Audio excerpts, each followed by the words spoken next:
Suddenly, the police announced, "We've urgently transported a child found in the car. You're under arrest." Shocked by the unexpected arrival of the police at my home, I couldn't believe what I heard. "What? I don't have a child," I responded in confusion. The officers seemed equally puzzled. It appeared they had identified the car's owner through the license plate, and it was indeed registered under my name. Could it be holding a suspicion? I rushed to the hospital where the child was taken. There, a boy around the age of 5 lay on an emergency bed, his face red with roughness. My heart pulsated wildly at the sight of his familiar face. From that moment on, my life changed dramatically, with this child at the center. I am Emily, a 33-year-old working from home. I started dating my husband Michael in college, as we were in the same club, and we married after graduation. Despite being married for 10 years, we couldn't have children. We underwent fertility treatments, but I learned that I had a condition making it difficult to conceive. Kind-hearted Michael reassured me, saying, "It's okay. Let's live happily, just the two of us." My in-laws were nice people, and since my brother-in-law already had a child, they never put pressure on me. However, I just felt bad for my parents who were looking forward to their grandchildren. Fortunately, since I lived near my parents, I made it a point to visit them frequently, if only John had a child. I have a younger brother, John, who is 7 years younger than me. Sometimes I find myself browsing through old photo albums, reminiscing about the days when John, as a toddler, would toddle after me, calling me sis. One day, while working at home, an incident occurred that shook me to the core. My doorbell rang incessantly, and in a panic, I checked the camera to find the police standing there. Without warning, the police announced, "We've urgently transported a child found in the car. You're under arrest." Shocked by this abrupt statement, I was at a loss for words. "What? I don't have a child," I stammered, and the officer replied, seeming just as baffled. In that moment, my mind was flooded with questions. According to the police, a passerby had noticed a car abandoned on the road with a limp child inside, reported it to the police, and the child was transported by ambulance to the emergency room. When I asked about the location of the car, it was in front of my parents' house. Unfortunately, my parents were away on a trip. The police identified the owner of the car from its license plate, and while the car was indeed registered under my name, the person using it was my younger brother, John. I used to lend my car to John, who had just gotten his license, and he took it when he left home. Since then, the car had been left in front of my parents' house, only brought out when it needed inspection and maintenance. Despite scolding him, my parents felt pity and took care of the vehicle's maintenance, thinking he might need it. But who was this child left behind in the car? Hurrying to the hospital, I approached the bed in the emergency room and saw just the top of a small head peeking out from a blanket. The curly, wavy hair reminded me instantly of someone. My heart raced as a childhood memory of John flashed before my eyes. Getting closer, I saw the face of a boy around 4 to 5 years old who looked strikingly like John. Could it be that this child is? Pondering this, I received a phone call from my mother, who was away, sounding panicked. John had called and asked me to take care of his child. He said he left the child in the car because we were not home under this blazing sun. What should we do? Informing the worried and panicking mother that the child had already been taken to the hospital and seemed likely to survive, she seemed relieved and said she would be back soon. I understood my mother's feelings that there was no time for a trip now. I knew this child was my brother's, but when was he born, and who is his mother? I explained to the police he's probably my brother's child, and decided to stay with the child. After that, I tried calling my brother several times, but I couldn't get through.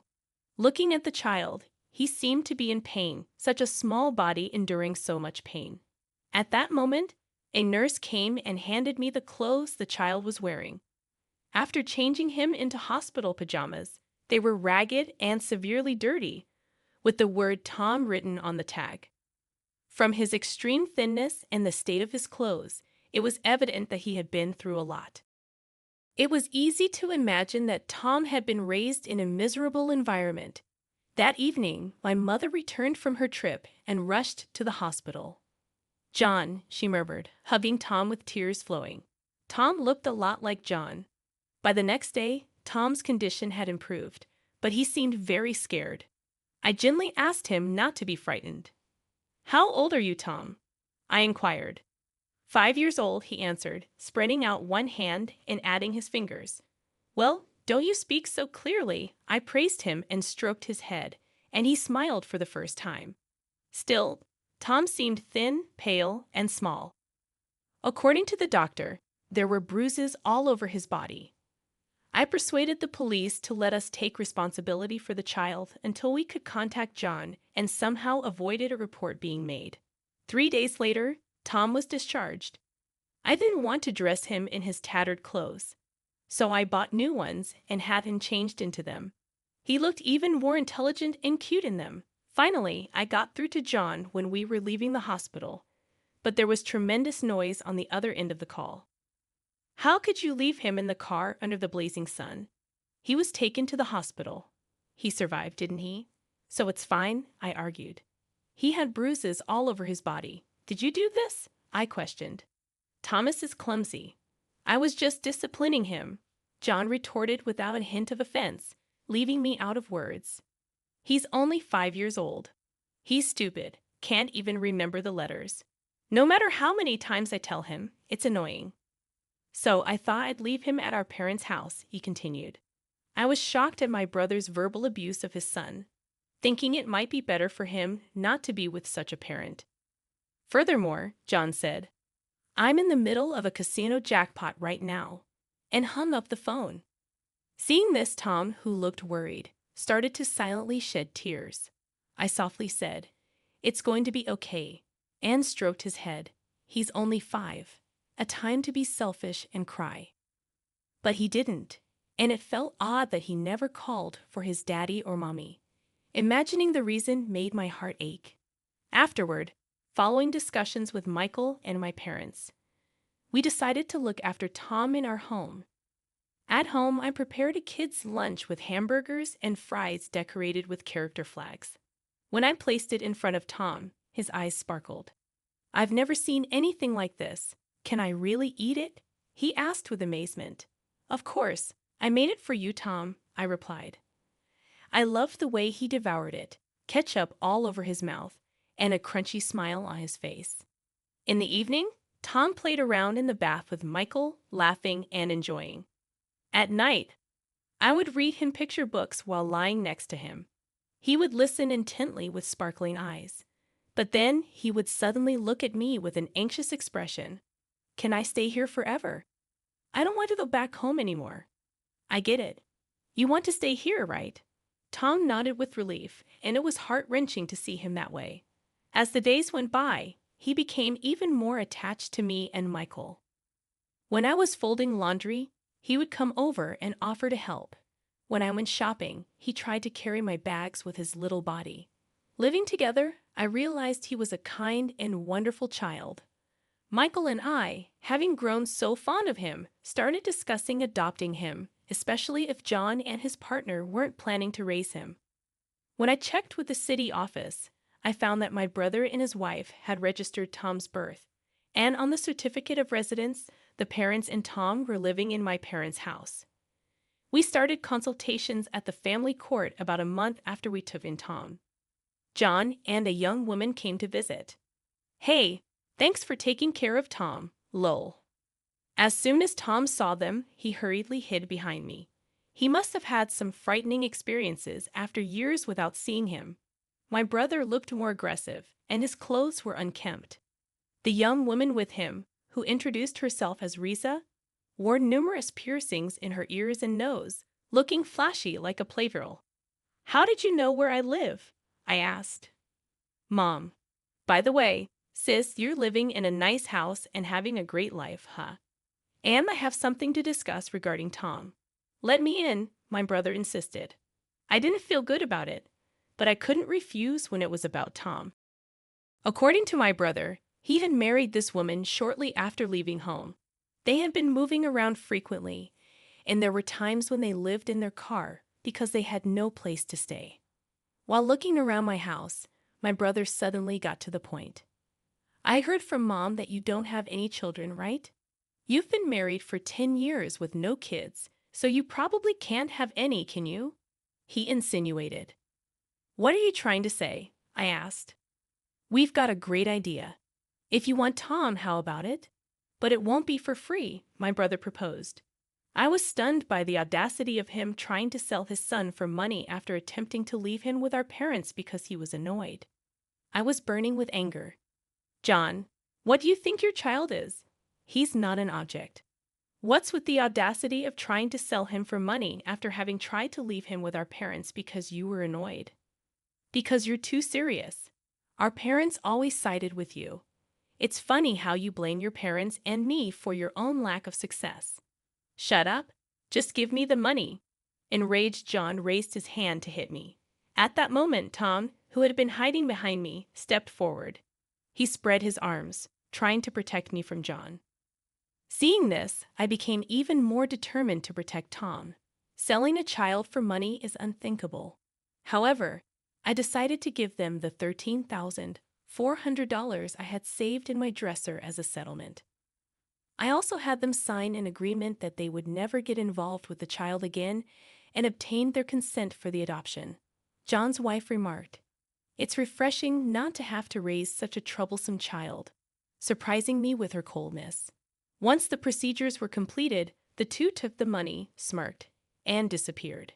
And so Tom truly became our child, and we completed the necessary legal procedures.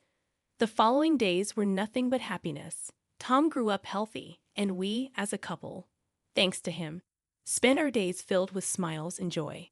During this time, we noticed Tom's talents and wanted to nurture them. However, another incident occurred 15 years later. Once again, my younger brother and his wife came to visit. John had grown a scruffy beard. His hair was messy, and he looked rather thin. Although he should be only 41, he didn't look like it. The woman also had no makeup and was wearing dirty clothes and torn plastic sandals. It was immediately apparent that they had fallen on hard times and were living a rough life. I had a bad feeling, as their visit couldn't mean anything good, and my reliable husband Michael was out working that day. "What brings you here?" I asked. "I need some money." "Why should I give you any money?" I retorted. I thought Tom was just a stupid brat. "But he got into a prestigious university's medical department, didn't he?" John remarked. In reality, Tom was very intelligent. He had been at the top of his class since elementary school and even got into a prestigious medical school straight out of high school. "That's no longer your concern, is it?" I replied. "It's a big deal. He's my son. And since he's such an excellent son, I thought I'd take him back," John declared. Seeing my shock, John smirked. "If you don't like it, how about you give me $33,500? "Sister, didn't I already give you $13,400 15 years ago?" I questioned. "That's a different story. I can't give you such money," I firmly refused. John grabbed my collar and threatened me, asking if I wanted to get hurt. I felt more pain in my heart than my body. Looking at my thoroughly rotten brother, at that moment, someone shouted, "Stop it," and grabbed John's arm. It was Tom, who had grown into a sturdy 20-year-old. John was easily subdued and was lying face down on the floor. My brother's wife, seeing the grown-up Tom, said sweetly, "You've grown up. I'm your mom. I've wanted to see you." But Tom firmly declared, "My only parents are the mom and dad of this house. I remember the horrible things you did to me when I was just 5. I experienced love for the first time when I came to this house. You are not my parents." Even after hearing Tom's words, the two didn't seem to give up, so I showed them the agreement we made 15 years ago. In fact, the agreement stated, "We will have no future involvement with the child. If we do not comply, we will be sued." "You've broken your promise." "I'm calling the police," I warned them. They were visibly shaken, making excuses that they had completely forgotten about it. "Actually, we are being pursued by debt collectors. Without $33,500, we're in deep trouble. So, Don't be so cold. Helping out, sister. You are rich, aren't you? After threatening me earlier, he was now pleading. I can't help you. The moment you abandoned Tom, you severed ties with me too. I have no brother anymore. Please, I coldly rejected him. Helping him now would only encourage him to continue his behavior. As I was about to call the police, due to their insistence, they reluctantly left. Later on, I heard that the couple had been caught shoplifting and seemed to be in jail, leading a miserable life. Meanwhile, we three, Michael, Tom, and I, continued to live a peaceful and happy life. Seeing Tom, who wants to become a doctor to help those suffering from illnesses, makes me really happy. Thinking about it, we were able to live every day with laughter thanks to Tom. We hope to continue living happily together.